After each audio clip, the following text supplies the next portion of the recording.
Hello everyone, and thank you for joining us today for our first webinar to kick off 2022, Maintaining Engagement and Resilience Throughout COVID-19. My name is Cassie Bolter and I'm the Events Partnership Manager at Centus. Today's presenter is our CEO at Centus, Anthony Gibbs.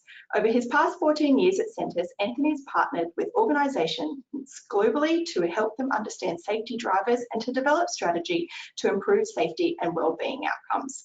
Just before we get underway, please note that we are unable to hear you during the presentation, so if you have any questions, please enter them into the question box and Anthony will address them at the end of the webinar. We'll send you a response after the session. Thanks again for joining us. I now pass over to Anthony.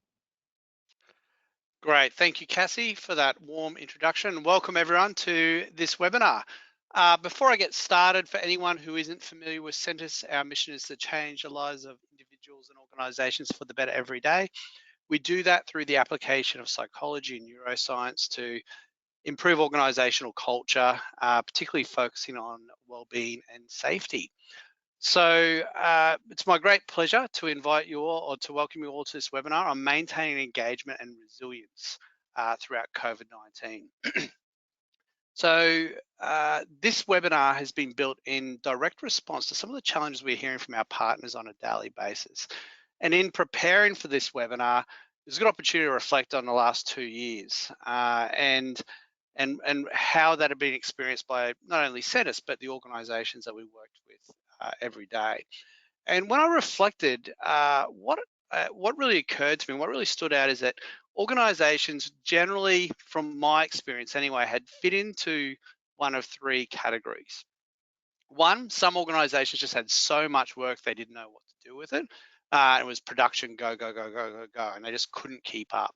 Others were struggling to survive commercially, and other organisations were sort of treading water a little bit. They always felt like they had work they could do, but they were just nearly like they were walking through treacle, just having trouble getting to the execution part of the work that they were trying to get to because of the COVID restrictions and challenges that were coming into play.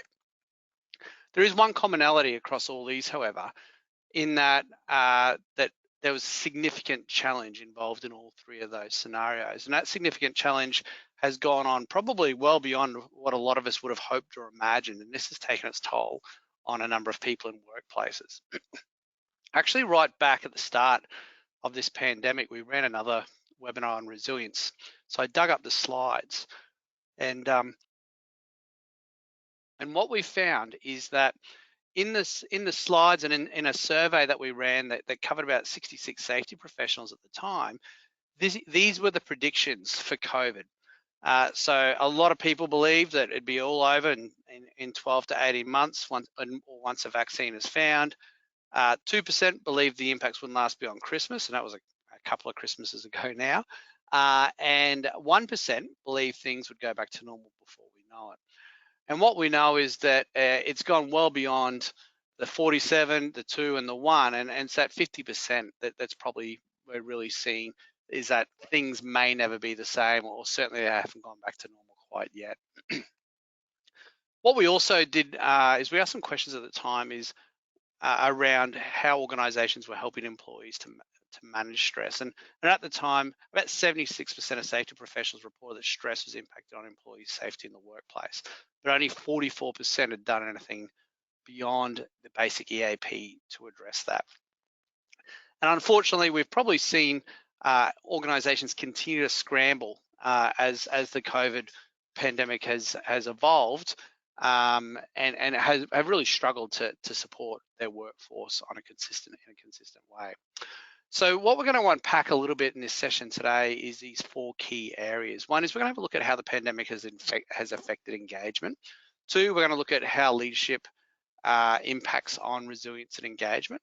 We'll unpack a couple of tricks and tools that we can deploy within our own organisations.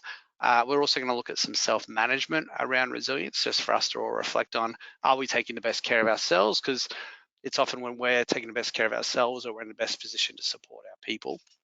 And finally, just a little bit of commentary around how to future-proof for the new normal of work.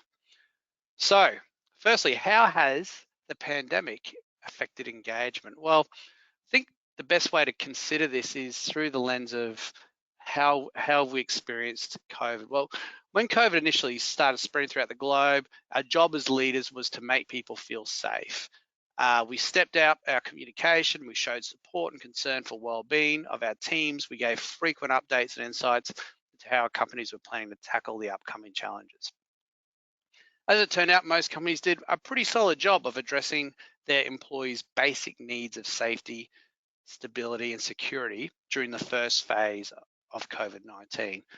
It's not all uncommon to actually see an increase in measurable dimensions of employee engagement as employees rallied around the cause, look to solve problems, strive to protect both the business and their livelihoods. But what happened from here is that for many organizations, the pressure of the crisis, that drove the alignment and the subsequent sort of connection within the workforce was difficult to maintain in the long term. What we saw is that as the process evolved, COVID nearly occurred like a roller coaster for many people, many organizations. So what we've got on the screen here is the change curve, and it's a popular and powerful model used to understand the stages of personal transition and organizational change as you go through crisis. It helps to predict how people react to change so that we can help them through their personal transitions. So as we discussed, we held together strong in the beginning, but then when the initial shock sort of subsided and 2020 progressed, we experienced massive disruption. We had, a long-term period of teams working remotely. We had to navigate technology. We had to manage a whole range of those different challenges. And over time, what we found is that we got a real fatigue that went through the workforce. And I think what really sort of solidified the fatigue in a lot of organizations is when in about June 2021, we thought, towards the end of 2020, we went, we're out of this, but then those new strains, Delta and Omicron, just kept on rolling in one after another. So just as we thought we were clawing our way out of it, everything would be shut down, our workplaces would be impacted, schools, borders, offices, and the list goes on. So this ongoing disruption has really worn on people over time. And some of the research that we've been able to find has said, as indicated on the screen, says that burnout numbers have been steadily rising since May 2020. And this is having a negative impact on our business. Research suggests that unless organizations take proactive approach, productivity is projected to decrease in 2021. So what we've seen through a range of different surveys and areas is that we are seeing people struggling more than ever. So this is a bit of a survey from Gallup that says 7 in 10 employees are struggling or suffering rather than thriving. And I think what speaks to this idea or concept is that, hey, we tried to make lemonade out of the lemons, but there's only so many lemons that you can turn into lemonade. And there's probably only so much lemonade that people feel like they can drink. So you may be feeling like the chap on the screen, or perhaps some of your people may be feeling like they just keep on coming and it's never ending. And it makes sense because you've got this ongoing pandemic, which is impacting significantly not only on how we live our lives at work, but how we live our lives at home. Now, the ramifications for this as a community is increased mental health issues. And as we all know, our own sense of self, our own well-being will impact on the way we turn up to work. So the knock-on effect that we've started to see is increased levels of disengagement, and disengaged employees whose minds aren't on the job can have real significant impacts on culture, productivity and quality, and of course, safety. And certainly a number of organizations that we've been talking with and engaging with recently have been talking about the necessity to get back to some of the basics around safety, because during the COVID pandemic, a lot of the focus has been on reacting and responding to circumstances surrounding that. The most recent engagement survey, global employment trends from Gallup, indicate again that drop in 2020, and it would be predicted that things will drop again in upcoming global surveys. And we're seeing the impact of this disengagement play out in the attrition rate. So 30% in most employees of people are voting with their feet. And in some organizations and in some areas, we're seeing as much as 100% turnover in some areas. So it's a significant challenge that we are facing as businesses. So what is the long-term impact if we don't manage engagement and get these things under control? First of all, turnover leads to resourcing challenges. And resourcing is more than just getting a 2 legs and a heartbeat in a seat. It's about having the right resources to do the job correctly. And when those resources are either not there or not sufficient, we see increased pressure, client impacts, and then that starts to play out in this negative cycle for leaders and for organizations.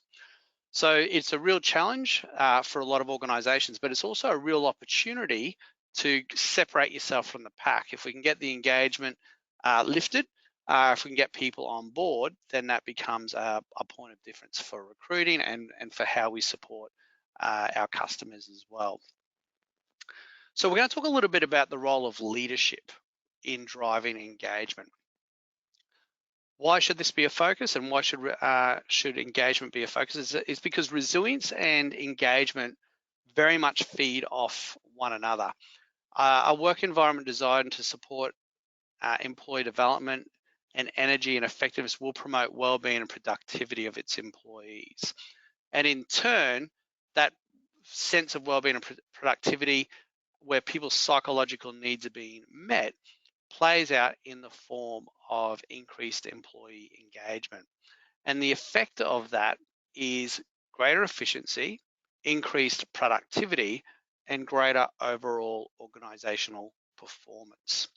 So when we measure engagement, we're looking at building, I guess, a positive work state of mind focused on vigor. So how much energy, resilience, and strong desire to do hard work a team member has. Dedication, so this is involvement, enthusiasm, pride, and emotional commitment, and absorption. So this is the amount of concentration that people are able to exert on a day-to-day basis. So if you think about engagement as being broken down into those 3 areas, what we need from a psychological perspective to be able to achieve those 3 areas is we need a strong sense of safety and security. People need to feel a sense of choice and autonomy. Connection and meaningful relationships are also critical. And a sense of feeling recognized and valued. So these are the key levers we generally be encouraging organizations to consider in building the resilience and the engagement of their workforce. Now, why are we focusing on leadership? The reason we're focusing on leadership is that leadership, through our own research and other research mechanisms, is identified as one of the key levers to create a strong wellbeing culture.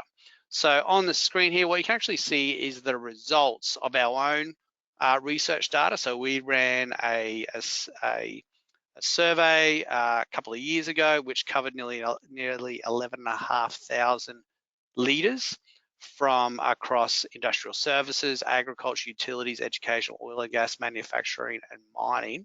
And you can see here the correlation between certain cultural antecedents or cultural dimensions and the amount of and the role of leadership and the strength of leadership.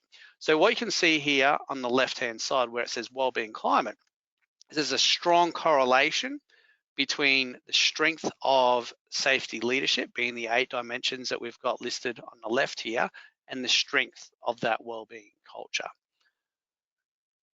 So this plays out in the form of perceptions of leader and organizational commitment towards well-being being played out in leaders' ability to have role model, challenge, support, recognize, actively care, collaborate, and inspire. So what we're basically getting at here is if we want to strengthen our resilience of our people, we want to build a stronger wellbeing culture, one of the critical levers that we've got at our disposal is the strength of our leaders in leading that cultural process. So we're going to dig now into a couple of specific tools and considerations for leaders in promoting those behaviors and that engagement culture that we spoke about earlier. So the first set of leader actions tap back into that concept of safety and security. So a lot of this is about encouraging trust in leadership. So what can we do here? We can communicate frequently and transparently about strategy and decisions. So our encouragement here would be, it's about not only sharing the good news, but it's about sharing the brutal facts of any situation, treating your people as if they are adults and giving them the opportunity to respond as such. So as things continue to evolve, perhaps your organization's been impacted by the COVID scenario, not trying to sugarcoat things or push things under the carpet, in fact, calling things as they are and inviting that conversation. Consider the optics. So how does this course of action look to others in the business? So are people decisions made fairly and in a just way to help people feel protected? So if challenging decisions need to be made, taking the time to consider how will this be perceived, what will be the ramifications of this, and how do we need to communicate any of those decisions? And then lastly, be more human. So people are led by people. And I think as leaders, sometimes we can feel this need to be all knowing and to not let people know if we're feeling challenges or burdens, but there are opportunities to show vulnerability, to be honest, and to own what's going on. If you've made a mistake, that's okay. It's often how you respond to that mistake and do you own it, which can be the difference between building trust and not building trust. The next set of considerations are choice and autonomy. This is a really interesting one because we're now coming out of this COVID period where parts, if not all of our organizations have been able to work differently and potentially flexibility is what people are going to be looking at as a result of this. Previously, we're seeing that where previously organizations hadn't been open to people working from home or different flexible working arrangements, they've now been forced to deploy that, and the people and their workforce are now saying that's what they want. The challenge is, how do you deal with things going back to this new post-COVID normal? Do you just say to everyone, you must be back in the office 100%? Or is there a way of using flexible work as an opportunity to increase engagement and give people, I guess, a greater sense of choice and autonomy? We'd be really challenging to consider that. That being said, remaining entirely remote can be fraught with challenges. So if you're going to remain completely remote, how are you going to set up appropriate communication and connection? And if you're wanting to get people back in the office, how do you encourage people to come back in? How do you set up two-way expectations around contact time at the office? The other one is pay and remuneration is one factor in affecting engagement, but another is career development. So how do we give people a sense of future opportunities in this post-COVID world to keep them engaged in this process? Next one to consider is the concept of connection and meaningful relationships. So this is giving people meaning and purpose. So what we encourage is a really supportive management approach here. So encouraging weaving well-being into your everyday conversations. Again, acknowledging that we've all been through a tough period, checking in about well-being, particularly if you're remote, looking at people, paying attention on the screen to their verbals and non-verbals, the language that they're using, and checking in on each other as a part of how we do things around here. Also promoting people checking in on one another. It doesn't always have to be a leader checking in on a team member. It can be peers checking in on peers. It can be just as useful and powerful. The next one is look for opportunities to facilitate team connections. And this ties a little bit back to the previous one. How do we promote positive relationships and give people some organic conversation time? So you might have your established meeting structures, but are there other online experiences if you're not quite back in the office that can help people build positive and meaningful relationships. Or if you are back in the office, again, how do you create or manufacture opportunities for people just to get in, connect, hang out, and have a conversation and get to know each other again. Last but not least is the concept of recognition and feeling valued. So again, remote and isolated working can disconnect people from the bigger picture. So making sure that we're setting clear deliverables for people that they can be rewarded and recognized against is really important, because you're not seeing them in the office necessarily as much as you may have before. Giving intentional recognition to ensure people feel that their hard work is valued, and being aware of getting into the habit of unintentional recognition, i.e. recognizing burnout behaviors. So again, it can be really easy, particularly as we're working through challenging periods and trying to get the business back to recovery, to reward people who are potentially putting their own resilience at risk.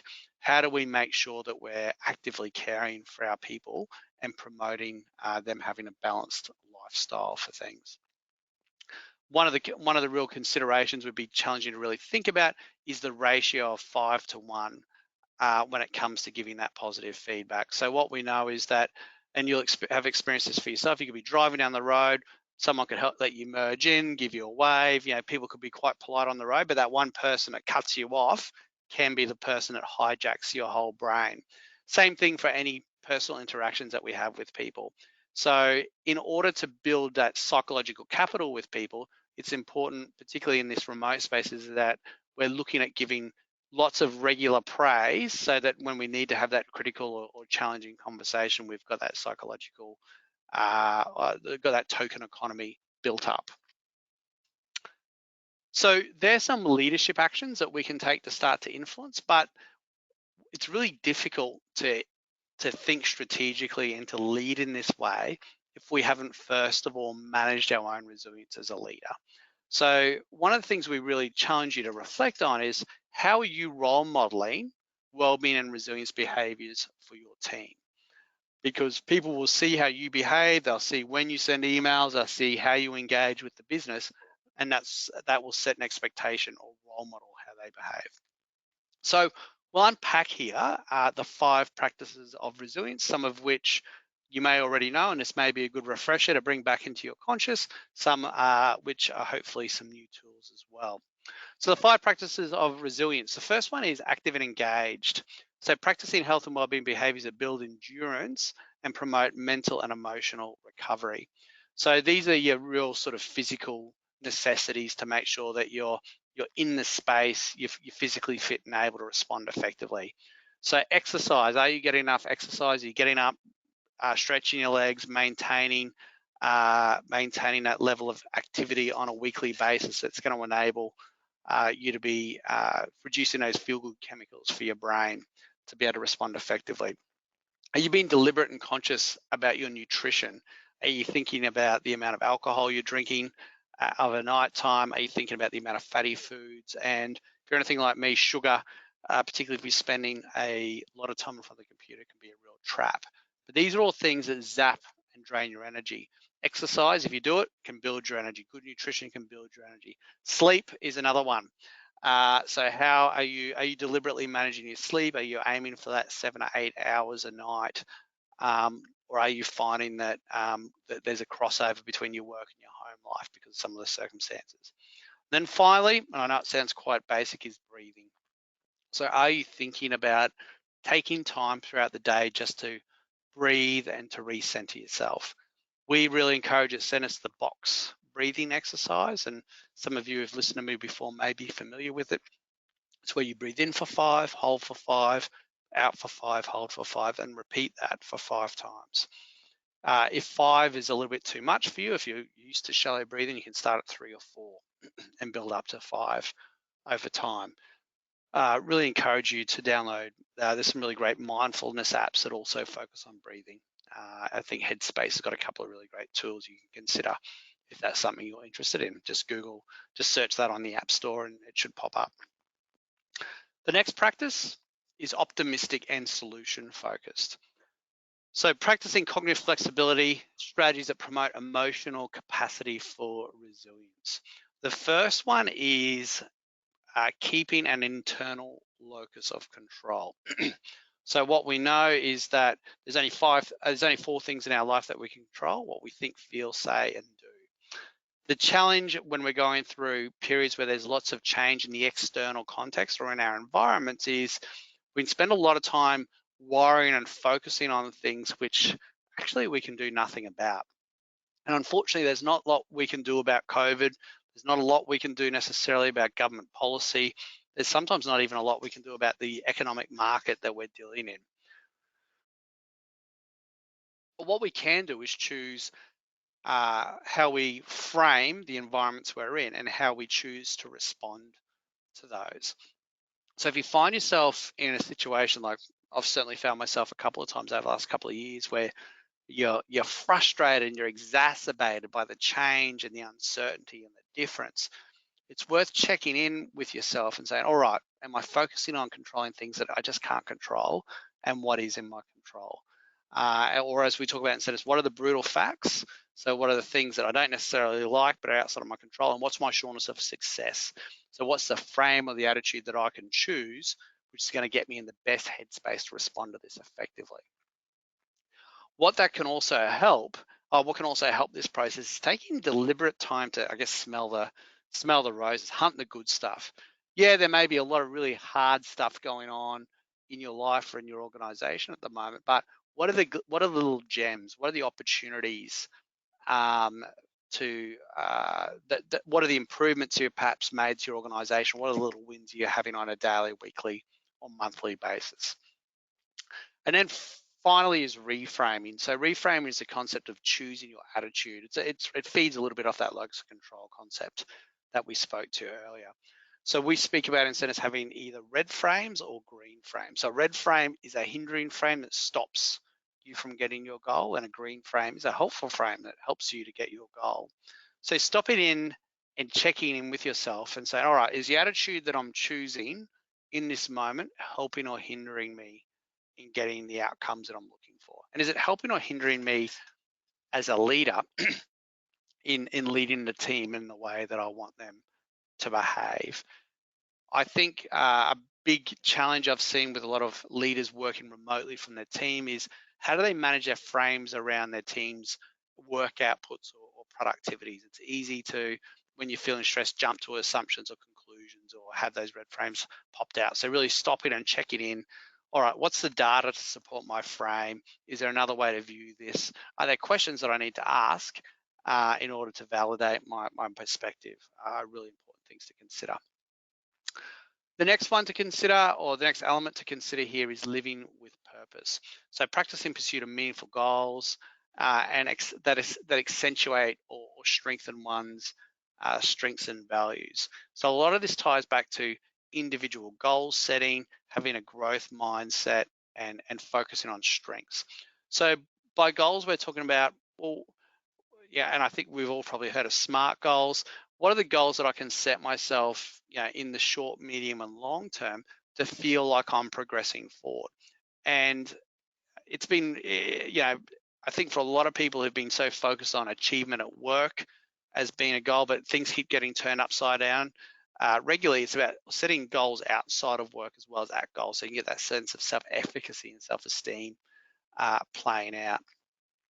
The growth mindset is another really useful and interesting concept to tap into. So this is built on the work of Carol Dweck.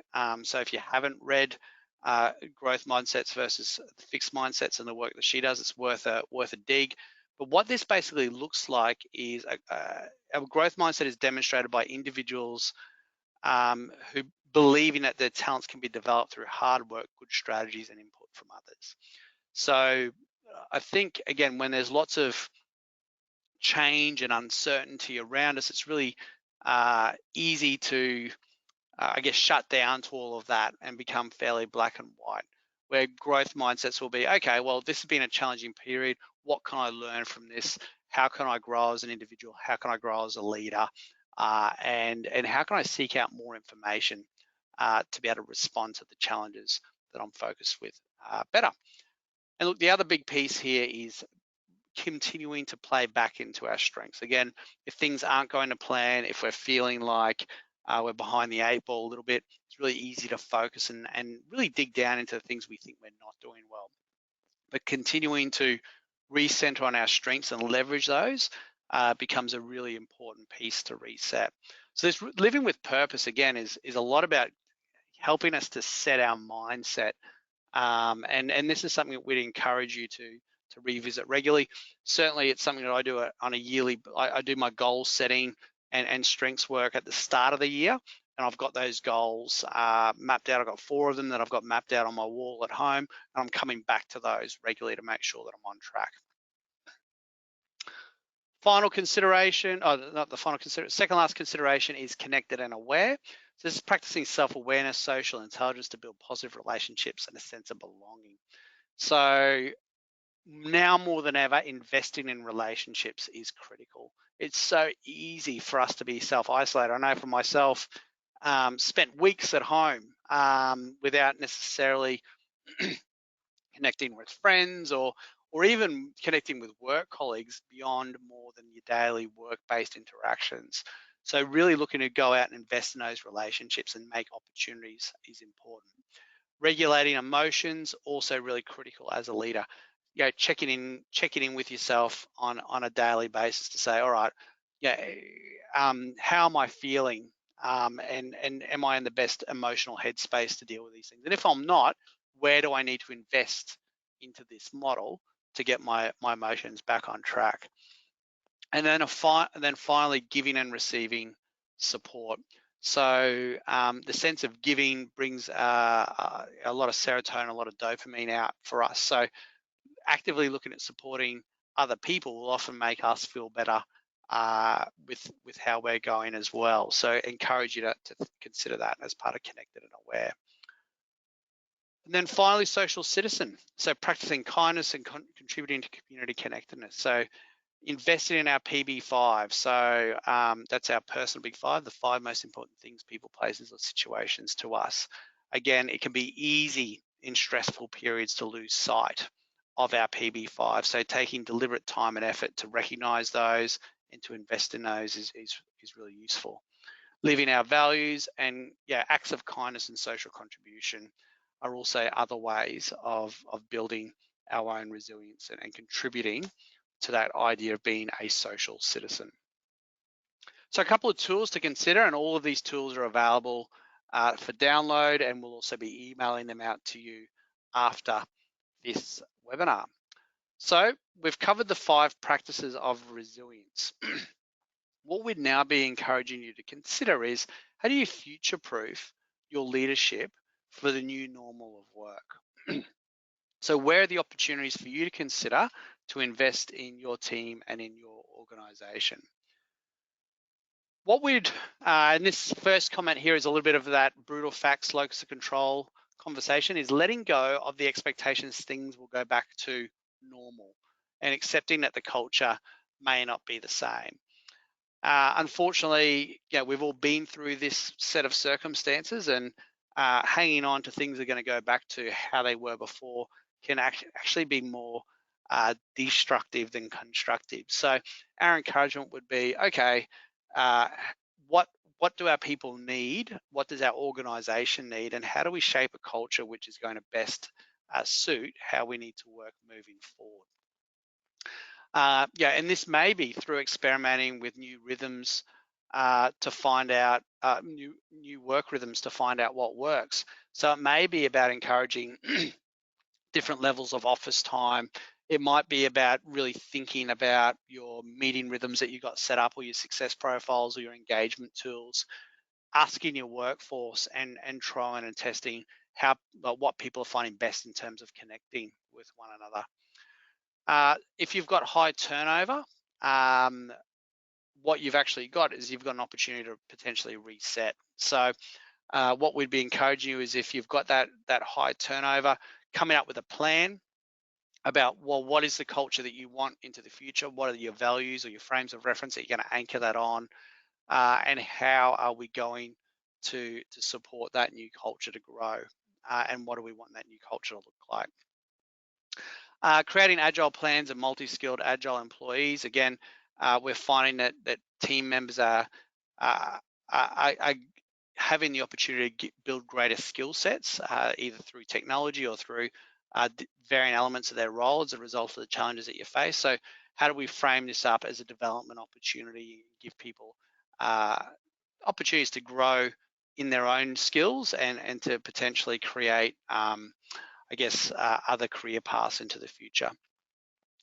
And then finally, create a solid culture initiative to increase engagement and reduce turnover. So the thing about culture is you're going to get, if you just leave culture to be its own thing, you're going to get what you get.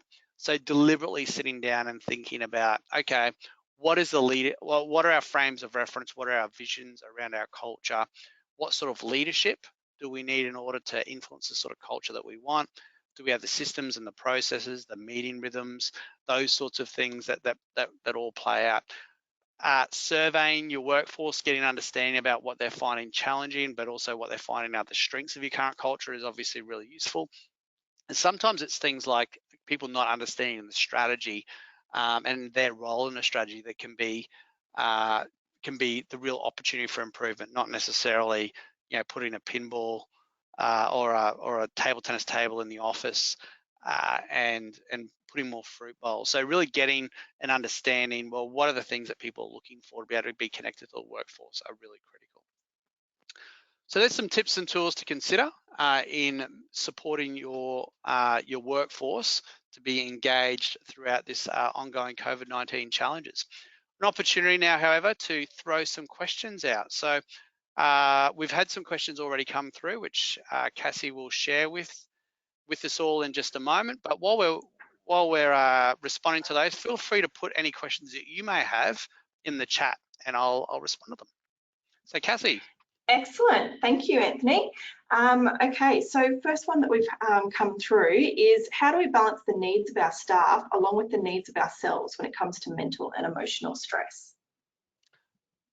Yeah, that's a great question. So I think in order to be able to really balance and support your staff, we'd be really suggesting that you yourself need to be feeling like you're balanced and supported. So some of that comes back to those 5 dimensions we just covered about our own individual leadership considerations. So taking some time to stop and think about how we're going and to invest in ourselves will by nature have a byproduct, a positive byproduct within the organization. So what I tend to find is happier, more focused and leaders have better emotional regulation.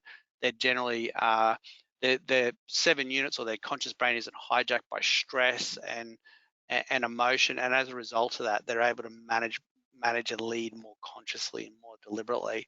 So my challenge to all leaders would be start with yourself and then focus on your people. Okay, great. And I know you touched before on your PB5. Can you just explain a little bit more about what a PB5 is? Yeah, sure. So a PB5 is a concept that we talk about at Centis, and it relates to your personal big 5. So generally it's the things, people, situations, places which you value the most, or another way to think about that is if you lost them or they were taken away, you'd miss them the most.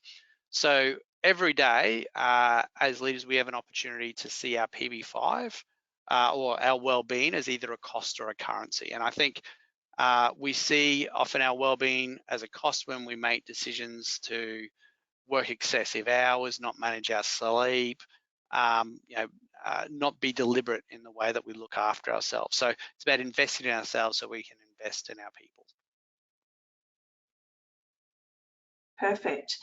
Now we've had a couple of questions along the same lines, but you've touched a little bit on it, but how do we create and maintain the connection with that remote hybrid kind of work environment and engage and motivate teams remotely, not just when they're in the office?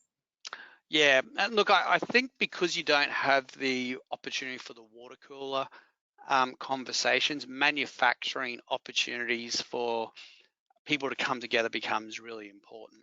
So making sure your meeting rhythms are in place, maybe thinking about the structure of your meeting rhythms to enable people to check in either at the start or the end of the meeting. Maybe creating opportunities for social time at the end or the start of the week. I know some organizations are just getting together on a Friday afternoon and playing some of the many online games that are available, or just everyone dialing into a call and debriefing and chatting about the week. But it does take a bit of sitting and thinking about how are we going to create this time and the space for people to have those conversations. So again, we'd be really encouraging leaders to obviously be checking in with their teams in relation to this, but also thinking about, all right, how am I connecting with people, hopefully on a daily basis, to check in and make sure that everything's going okay. And along the same lines, how do we spot signs of mental stress when others are working remotely, keeping the team identity and remote workspace and building that trust? You mentioned the check-ins, but can you elaborate any more? Yeah, so I think paying attention to any changes that you may see in your team is really important. So whether that's people's visual presentation, whether it's how much or how little people are talking or engaging, could be the quality of work that they're producing. They're all potential signs. It could even be whether people are willing to turn their camera on or off. And I certainly, with my teams, encourage everyone strongly to have their cameras on and actually have their microphones off mute. So we've got that opportunity for people to have a more spontaneous conversation, for people to see the non-verbals. So I think that's a big part of it. I think the other big part of it is leaders being willing to ask a question if they sense something may not be 100% right. And I think that's often, we'll see it, but we won't necessarily ask that question. So just checking in and saying, hey, whether it's after the meeting or dialing separately up on a Teams or a Zoom call and saying, hey, you looked a little bit flat. Just wanted to check in. Is everything okay? Those are the sorts of conversations we'd be really encouraging you to have. We've actually got a resource on the website called Having Supportive Conversations, which jumps into that concept in a lot more detail if you want to jump on our website and take a look. Great. We've had another great one come through. Very interested in future proofing and what this could look like for leadership. What cultural changes should we be making that will encourage people to continue to work or volunteer with us and not be part of the Great Resignation? Yeah, look, I mean, that's the million-dollar question at the moment for a lot of organizations. And I think a lot of, it's a very complex kind of piece. I think organizations having a really clear sense of a mission and a vision. People want to sign up to something that they believe in, making sure that they're demonstrating strong corporate social responsibility so that people feel like they're part of something that's overall positive. Having your organizational values clear and demonstrated by leadership is really important. Practicing some of those fundamentals like really good transparent communication. They're all things that we'd be encouraging people to consider. But if you're a bit stuck on where to start, again, asking your workforce is a good place to start. What's working well? What are the current strengths, and what do we need to focus on are other important things to consider. Thank you. And that kind of leads into one of the other ones that we've got. I've stepped into a new team where we have a high level of turnover following the setting of new expectations and breaking up some in groups. We've got expectations on our leadership team, but there's still some old culture. Have you got any ideas of breaking up some of those old cultures? Again, I think this comes back to where you've got those old cultural expectations, really unpacking, like having the brave conversation, maybe getting together with the group. Okay, let's talk about the culture that we've had, and let's talk about the culture that we want to have in the future. Mapping out clearly what are the helpful and hindering behaviors that we want to see, and And I've even leveraged some of the tools like the Patrick Lencioni 5 dysfunctions of a team tool, where you start in there with a foundation of trust. So working through those sort of stages that are mapped out in that model can be a useful one, and certainly starting with a foundation of trust and having some conversations about what builds and erodes trust are really useful. So I'd be encouraging whoever asked that question to pick that book up and look into that for some inspiration. Now we've got another one that probably relates to other webinars that we've run, but how do we ensure that you capture the attention and hearts and minds of every person at a pre-start meeting? So yeah, so we've actually got an entire webinar on how to run an effective pre-start. So I'd encourage people to jump on there and have a look at that. That's a really detailed resource that you can dive into there. But there's a bunch of different considerations in that process. It's about thinking about group size. It's about hopefully having a visual board, making sure the content is relevant to the workforce, ensuring that your facilitator or your leader running that process has got some strong facilitation skills. But the big one, I think, is the use of questions to engage that group.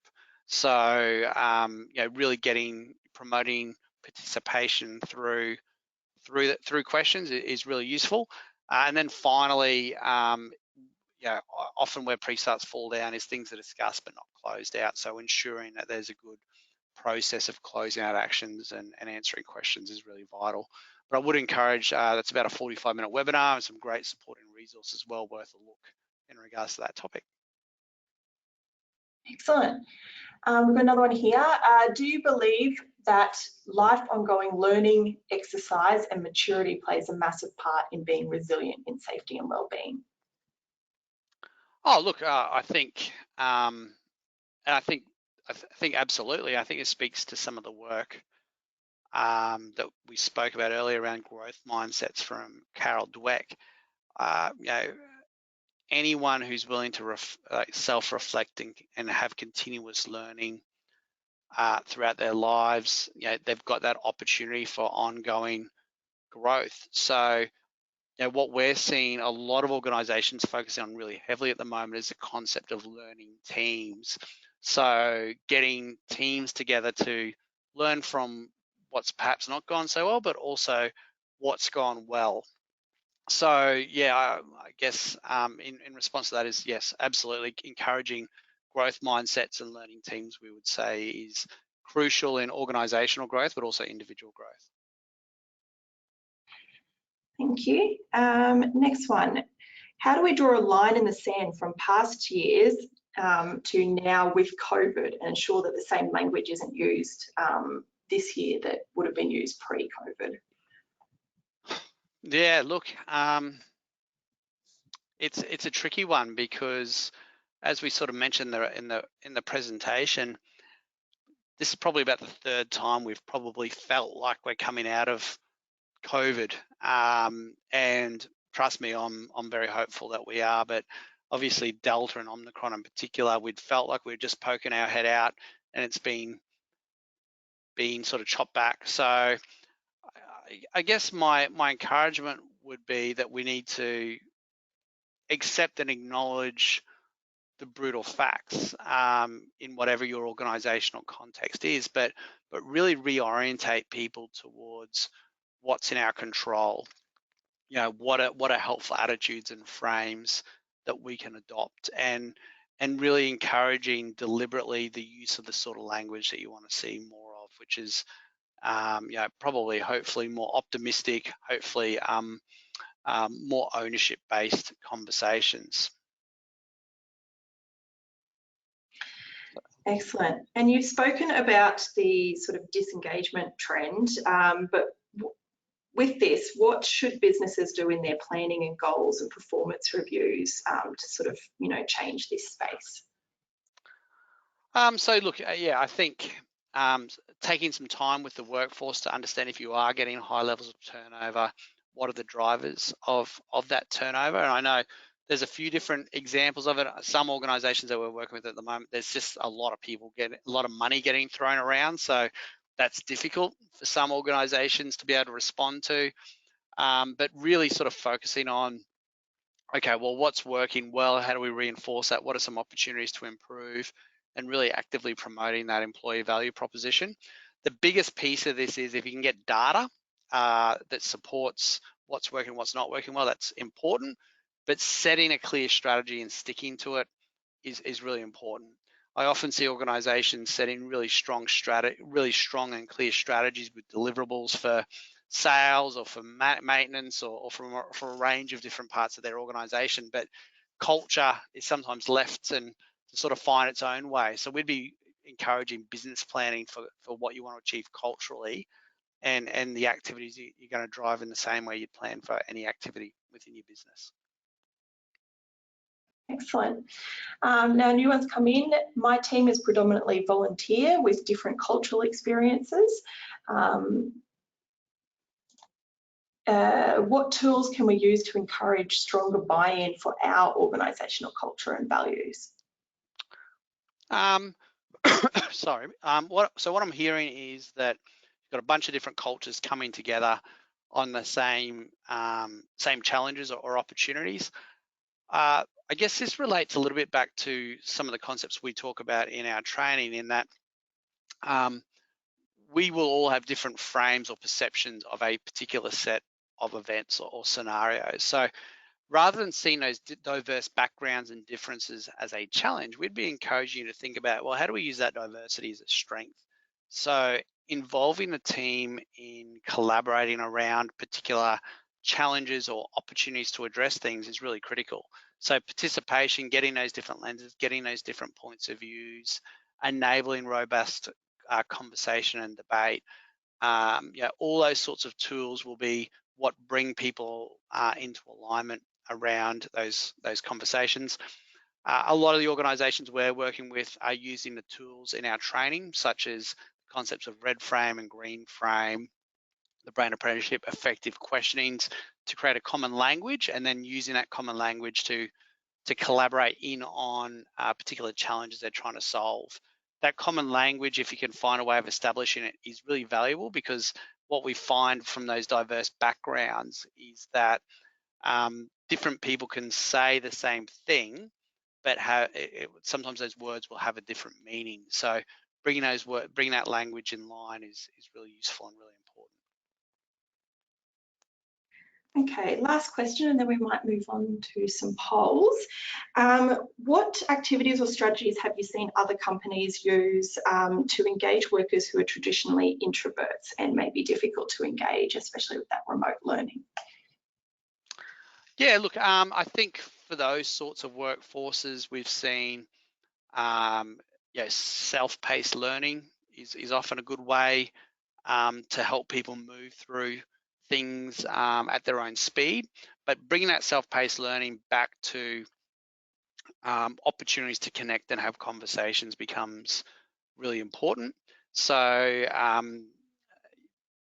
not just leaving people to their own devices, but in fact saying, okay, we've got a small group of people, you may be introverted, but we've got a safe space here. Let's talk about how we're going to apply these skills and these learnings. I think in those environments, leadership becomes really crucial. And if you've got success profiles or individual and meeting rhythms in place, that becomes another really useful and important coaching process to get those introverted people on board. The other final thing is, with any training that you run, obviously having a strong facilitator is crucial. A strong facilitator will enable introverted people to work in one-to-one settings with peers or small group settings before interacting with a bigger group. So there's a number of those sorts of facilitation skills and tools that you can bring out and that we use regularly to engage those more introverted workforces. Excellent. I think that's enough for the questions. If we want to move on to poll number 1, everybody, I will pop that up now for you. Great, thank you, Cassie, and thank you everyone for those excellent questions. So we've shared a lot of information around tools and skills to build resilience. If you'd like to receive more information on the resilience program, Cassie's just put up a poll there. Simply click yes, and one of the team will email out some information around that, which may be of use. So I'll just give that a second for people to respond to that poll.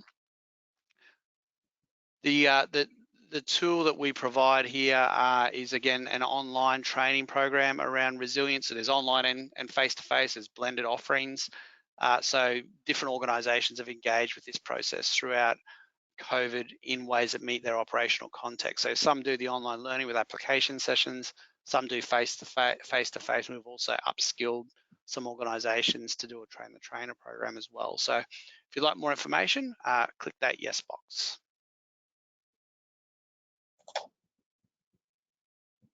Okay.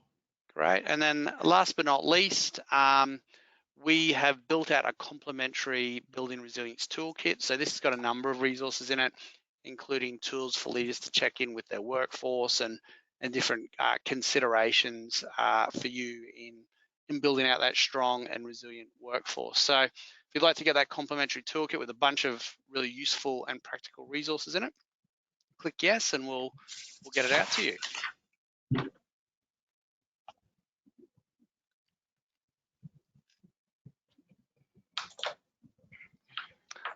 Excellent. Right. I just wanted to thank Anthony for today and thank everyone else for joining us today. Our next webinar is titled Underreporting and the Implications for Serious Injury and Fatality Prevention, and that'll be delivered on Thursday, the 10th of March. So we hope you all can join us. You will see in the handouts, there is a little link there for some of the webinars we've got going up in March.